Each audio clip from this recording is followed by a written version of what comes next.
네, 먼저 이거 한번 보겠습니다. 우리 구독자님께서 달아주신 댓글인데요. 제가 여러분 영상을 많이 올리고 라이브도 많이 하다 보니까 이제 모든 댓글에 다 반응을 해줄 수는 없는 그런 상황입니다. 여러분 그 점은 양해 부탁드리는데, 이게 아마 그 현대자동차가 셧다운 할 거다. 현대자동차 전주 공장이 셧다운 예정이다라고 소식이 나왔어요. 그래서 그걸 영상으로 제가 좀 말씀을 드렸고, 미국의 트럼프 대통령도 이 현대 쪽에 굉장히 관심이 많고, 특히 자동차 분야에 대해서는 우리나라도 그 최상목 안덕근 이 두 사람이 가서 자동차 부분에서는 특별히 좀 관세나 이런 부분에 대해서 좀 면제를 해달라라고 요청을 하고 왔습니다. 그리고 트럼프 대통령도 이 현대 자동차에 대해서 굉장히 좀 좋게 생각하고요. 그리고 현대 측도 이제는 이제 우리나라 생산량을 좀 줄이고 미국의 좀 수량을 늘리는 관세 때문도 있지만 여러 가지 이유가 있을 겁니다. 노조 문제도 분명히 있을 거라고 생각을 해요. 그래서 이게 어떻게 진행될 것인가라고 이제 말씀드리는 그런 영상에 이제 우리 성진님께서 댓글을 달아주셨습니다. 트럼프 대통령의 현대자동차 끌어안기는 신의 한 수다. 현대자동차가 바로 세계 최고의 로봇 기술력을 가지고 있는 보스턴 다이나믹스를 소유하고 있기 때문이다. 라고 이렇게 써주셨습니다.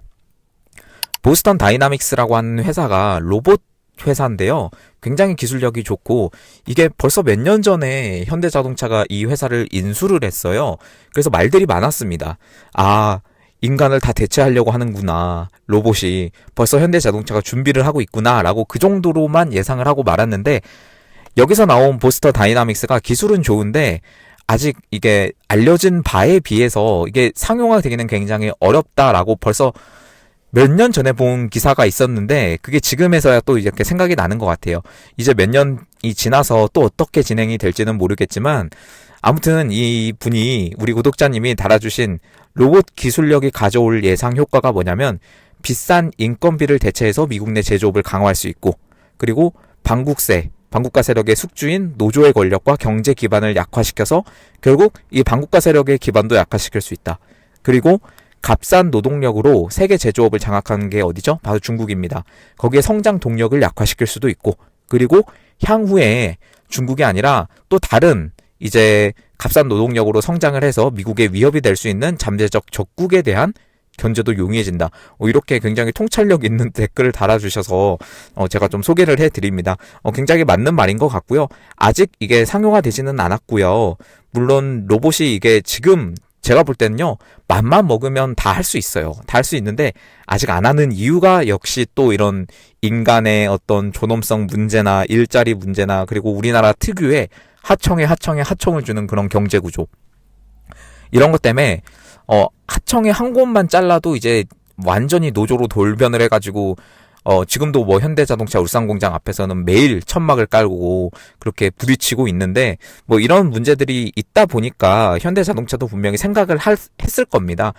그래서 저는 참 이게 슬픈 게 뭐냐면, 지금 우리가 단순히 뭐 우파 좌파 그런 게 아니라 한 인간으로서 AI나 뭐 로봇이나 이런 것들이 우리의 일자리를 대체를 하고 우리의 자유의지를 막 빼앗고 막 이런 일들이 발생할 수도 있는 시기잖아요. 이것을 아예 없다라고 말하기는 이제는 좀 시기가 많이 지난 것 같은데, 참 이게 걱정해야 되는 게 오히려 노조가 되어버린 그런 상황입니다. 참 이게 안타까운 그런 현실이기도 합니다. 과연 우리나라를 넘어서 인간을 생각하면 이게 맞는 건지도 싶지만, 결국에는 여러분 미국이, 그리고 트럼프가 현대자동차를 이렇게 좋아하고요. 그리고 또 다른 면으로 봤을 땐 어떻게 보면 좀 끌어안기를 하고 있는 그런 현실에서 이 보스턴 다이나믹스라는 이 회사, 로봇 회사의 기술이 굉장히 뛰어납니다.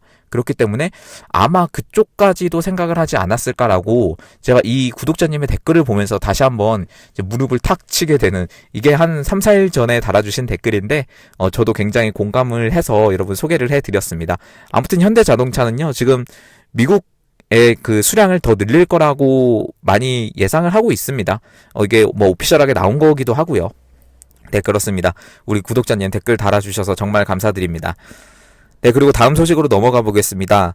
이게 그 조정진 대표님 아실 거예요. 스대의 전 대표님인데 지금 대표님이 바뀌었어요. 이게 계약 기간이 만료돼서 바뀌셨는데 지금 완전히 그 정책 기조를 바꾸고 있다고 합니다. 그래서 지금 스대 쪽에서 노조를 또 결성해서 우리가 아는 노조 그런 성격의 노조는 아닙니다. 우리 조정진 대표님과 함께 만들어서 이렇게 좀 대항을 하고 있는 그런 상황인데요.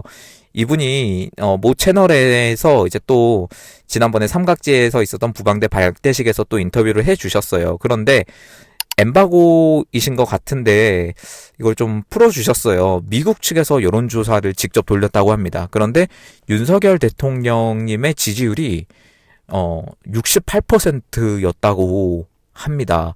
정말 어마어마한 수치죠.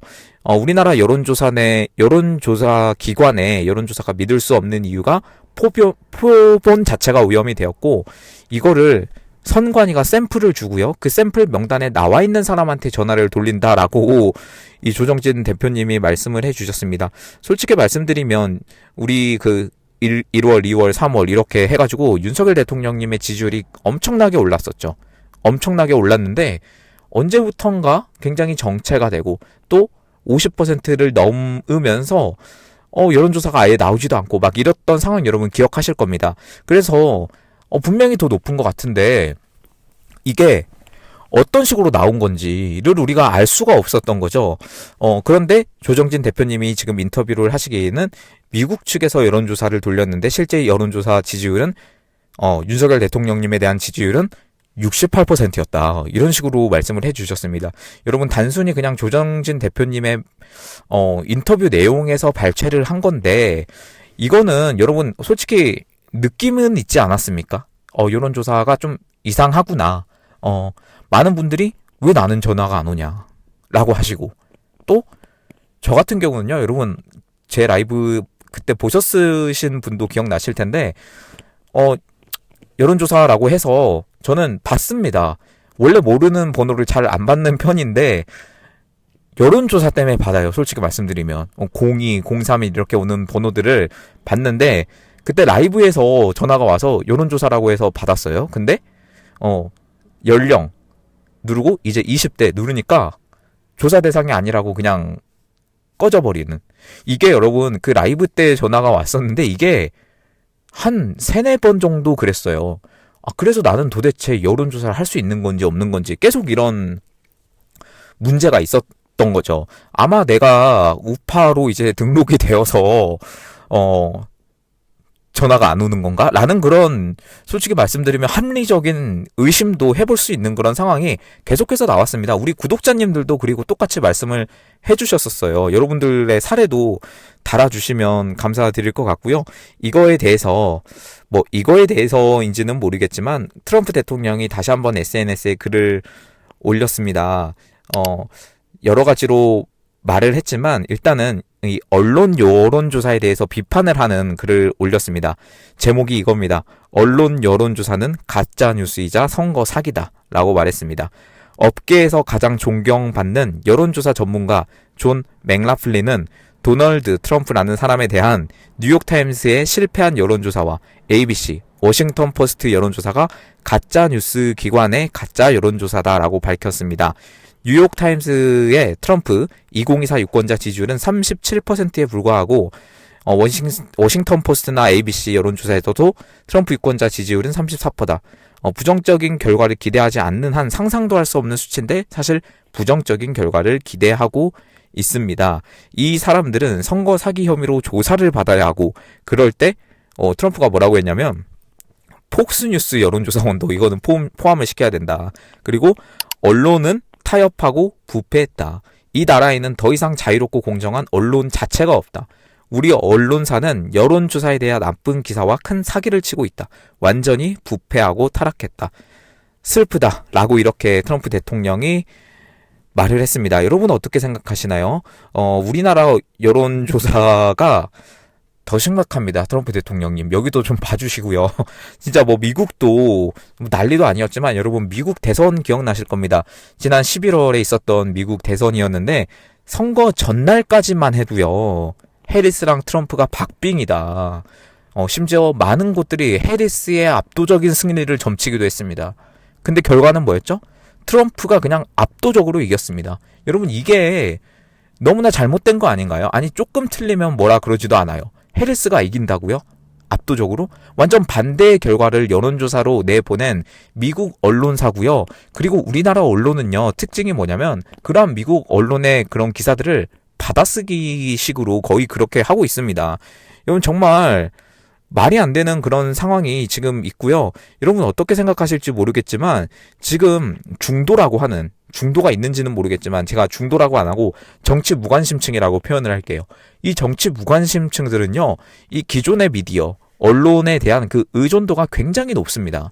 의존도라는 게 거기를 무조건 믿고 그렇다기보다는 그냥 그 언론사의 제목과 댓글만 보고 본인의 의견이 그렇게 바뀌어버려요. 인터넷 뉴스도 그렇지만 TV에 나오는 뉴스, 뭐 라디오에 나오는 뉴스 다 똑같죠. 여러분 주변의 정치 무관심층들 생각해 보세요. 이러한 유튜브나 어떤 이런 개인 매체를 솔직히 보지도 않는 사람이 많아요. 최근에는 좀 그래도 계몽령으로 인해서 좀 많아지기도 했지만 애초에 언론에 그냥 뇌를 위탁을 해버리는 그런 상황이 굉장히 많다는 거죠. 근데 그 언론은 누가 결정하냐 했을 때 우리는 모르는 거죠. 우리가 알 수 있는 그런 상황까지 가지가 않는 겁니다. 뭐 조중동이라고 똑같습니까? 전혀 그렇지 않습니다. 이 나라에 우파 언론이 있나요? 라고 말하기도 굉장히 어려운 거예요. 여러분 지금 언론사의 이런 행태를 우리가 봤을 때 지금 자유민주주의라고 하지만 과연 진짜 자유가 맞는가? 그러니까 여러분 이게 스스로 생각하는 그런 능력이 너무나 필요한 시기인 것 같아요. 뭐 저뿐만 아니라요. 여러분 유튜브도 하나의 미디어죠. 그런데 유튜브에서 어떤 말을 하든 여러분 스스로 생각하는 그런 습관은 너무나 필요해 보입니다.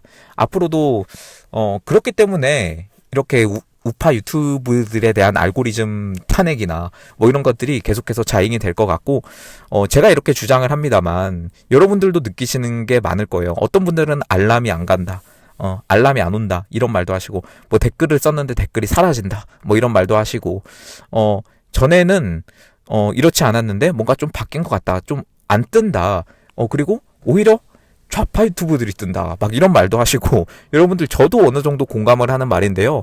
여러분들이 느끼는 바도 댓글로 달아주시면 좋을 것 같습니다. 진짜 언론의 문제가 너무 심각해서 이거는 진짜 우리가 생각을 하는 능력을 정말 키워야 될 것 같고, 이제 스스로 생각하지 않으면 진짜 휩싸이게 되는 이런 여론이라고 하지만 과연 그 여론을 누가 만드는가 했을 때는 저는 언론의 역할이 가장 크다고 생각합니다. 정말 반국가 세력이라고 말을 하지만 언론도 당연히 거기에 포함되는 것 같아요. 이거에 대해서 트럼프도 다시 한번 제가 트럼프의 이런 SNS 글을 참 많이 봅니다. 왜냐하면 이 시대를 정말 관통하는 그런 글을 많이 써주세요. 이게 트럼프 개인이 쓰는 건지 모르겠지만 분명히 어떤 팀이 있겠죠. 그런데 뭐라고 이제 하냐면, 우리가 요즘 좀 느끼는 말입니다. 좌파들한테 호의적으로 대하면 안 된다라고 말합니다. Radical Left Democratic이라고 해가지고 그 공화당에 이제 침투하는 좌파들을 호의적으로 대우해서는 안 된다. 그들을 즉시 방에서 내쫓아야 된다라고 말합니다. 그들은 방해자이고 문제를 일으키는 사람들이기 때문이다. 청중에게 당신이 무엇에 반대하는지 알려야 한다. 그렇지 않으면 청중은 자신을 공화당원이라고 생각하고 당 내에 분열이 있다고 생각할 거다. 그런 거는 없다. 오직 사랑과 단결만이 있을 뿐이다. 공화당원들은 우리나라에서 벌어지고 있는 일에 만족하고 있다. 우리 모두 미국을 사랑합시다. 제가 좀 요약을 했는데요. 이런 식으로 트럼프가 글을 올렸습니다. 여러분 굉장히 시사할 바가 많은 것 같아요. 지금 이 우파 분들이 참 문제라고 하긴 뭐하고 특성인 것 같아요. 우리가 좀 조용해요, 생각보다. 그렇지 않습니까? 우린 굉장히 조용합니다. 샤이 보수라고도 말을 하고, 제가 뭐 보수 진보 이런 말은 잘 안 좋아하는데, 일단 샤이 보수라는 말이 있죠. 그만큼 미국에서도 샤이 트럼프 이런 말이 있고, 본인의 어떤 성향이나 이런 거에 대해서 잘 말하지 않아요, 좌파들에 비해서. 이유를 제가 뭔지 모르겠는데요. 그들은 진짜로 그들이 생각하는 게 옳다라고 믿고 있는 듯한 그런 생각이 들어요. 그래서 그거를 그냥 말을 하고, 제가 그쪽에 대해서 굉장히 좀 싫어하는 그런 특성이 뭐냐면, 본인이 너무나 옳다고 생각해서 이제 우파들이 말하는 말, 그리고 어떤 선거에 대한 거를 그냥 뭐 이렇게 이야기를 하면 완전히 고리타분한 사람처럼 이렇게 매도해 버리는 거, 시대에 뒤떨어진 사람처럼 그래도 계엄은 아니지 않냐. 선거가 무슨 문제가 있냐. 선거에 어떻게 21세기에 문제가 있을 수 있냐. 21세기에 어떻게 간첩이 있을 수 있냐. 그냥 이런 너무나 지금 우리가 봤을 때는 조금만 알아보면 다 나오는 것들을 그들은 그냥 생각조차를 안 하려고 하고 옳다고 그냥 믿어버려서 다른 의견을 가지고 있는 사람들을 굉장히 매도해버리는 그러한 특성을 가지고 있습니다. 여러분, 이거에 대해서 트럼프 대통령이 쓴 글을 보고 우리가 좀 생각할 바가 뭐냐. 여기 뭐라고 했냐면, 청중에게 당신이 무엇에 반대하는지 알려야 한다 라고 트럼프가 직접 말했습니다. 여러분, 우리가 참 조용합니다. 조용하고 뭔가 이제 대중과 함께 있을 때, 또는 뭐 회사에서, 또는 직장에서, 또 여러 가지 어떤 여러분이 가진 커뮤니티 안에서 이렇게 말하는 거를 여러분 이제는 좀 주저하지 말고 정확하게 우리의 의견을 알려야, 그래야 한 사람이라도 더 계몽이 될 거라고 생각합니다. 왜냐면 우리가 옳잖아요. 저는 아무리 봐도 이 우파의 가치와 윤석열 대통령님이 가진 가치가 옳은 것 같아요. 아니, 진짜 누가 봐도 옳은 것 같은데, 그들은 이제 좀 알아보지를 않는 그런 특성을 가지고 있어요, 또. 참 이 심리를 분석하면 그냥 정치관이 다른 사람들끼리 이제 만나기 힘들다라고 이제 말을 하지만, 사실 정치관만 달라서 이게 만나지 못한다라는 게 아니라, 정치관이 다른 건요, 그 뿌리, 근본 자체가 다르다고 생각해요.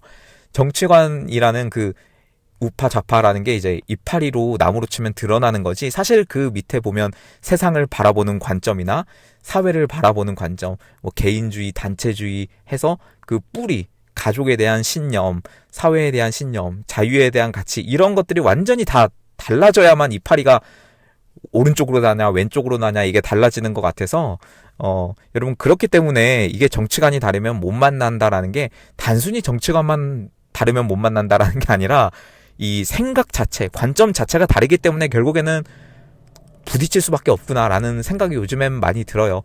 그래서 참 이 NPC들을 계몽시키기가 쉽지는 않습니다.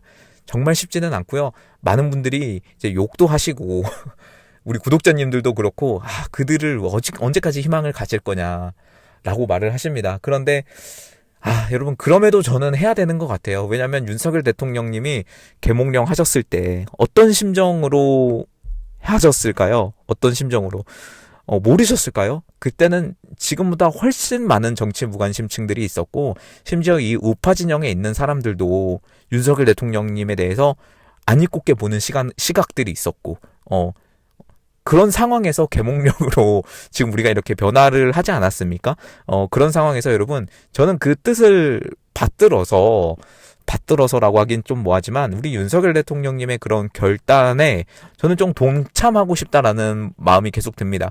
그러니까 제가 가진 역량이나 뭐 이런 영상을 만드는 걸 수 있겠고, 그리고 라이브도 있을 수 있겠고, 그리고 제가 정말 자주 하는 그런 행진이 저는 효과가 크다고 생각해요. 당연히 여러분 100% 계몽은 불가능한 수치입니다. 50%도 불가능하고요. 제가 볼 땐요 10%, 5%도 불가해요.